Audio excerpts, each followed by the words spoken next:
Professor ইউনূসের colleague হওয়াটা একটা very tempting, আপনি না বলাটা মুশকিল। দেশের জনপ্রিয় নির্মাতা মোস্তফা সরোয়ার ফারুকীকে নিয়ে আলোচনা সমালোচনা বেশ পুরনো। তার পরিচালিত বেশ কিছু কাজ নিয়েও রয়েছে নানা মতবাদ। সবশেষ সদ্যবিদায়ী অন্তর্বর্তীকালীন সরকারের উপদেষ্টার দায়িত্ব নেয়ার পর তা যেন আরও জোরালো হয়। এবং আমি আশা করি যে আমি যে কদিনই কাজ করব কিছু পরিবর্তন হয়তো ঘটাতে পারবো। গণঅভ্যুত্থান পরবর্তী বাংলাদেশের দায়িত্ব নেয়া প্রধান উপদেষ্টা ডক্টর মুহাম্মদ ইউনূসের নেতৃত্বাধীন অন্তর্বর্তী সরকারের এমন গুরুত্বপূর্ণ পদে তিনি কিভাবে স্থান পেয়েছিল তা নিয়েও রয়েছে ধোঁয়াশা। কেননা মুজিব সিনেমায় অভিনয় করে যখন ছাত্র জনতার রোষানলে পড়েছিল অনেক তারকা, তখনই শেখ হাসিনার মায়ের চরিত্রে অভিনয় করা তিশার স্বামী ফারুকী পান উপদেষ্টার পদ। বঙ্গবন্ধু সম্পর্কে আসলে সবাই সবকিছু জানে। উনি এমন একজন স্ট্রং মানুষ, দরদি একজন মানুষ, বা হি ওয়াজ সামথিং, মানে উনার আসলে বিশেষণ দিয়ে শেষ করা যাবে না। নোভা এলইডি টিভি, ঝকঝকে ছবি, নিখুঁত শব্দ, 5 বছরের ওয়ারেন্টি। নোভা মানে সঠিক মান, নিশ্চিত সেবা।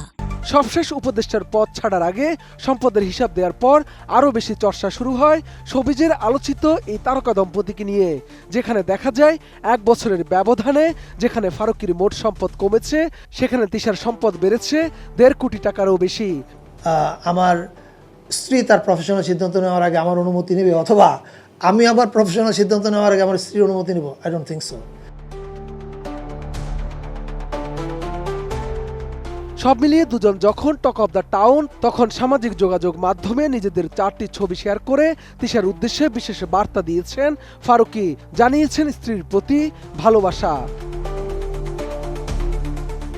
মূলত 20 ফেব্রুয়ারি ছিল অভিনেত্রী নুসরাত ইমরোজ তিশার জন্মদিন। দিনটিতে তার স্বামী নির্মাতা মোস্তফা সরোয়ার ফারুকী তাকে শুভেচ্ছা জানিয়েছেন। পরে পরিবারের সঙ্গে জন্মদিন উদযাপনের 4টি ছবি ফেসবুকে পোস্ট করেন সাবেক এই সংস্কৃতি বিষয়ক উপদেষ্টা।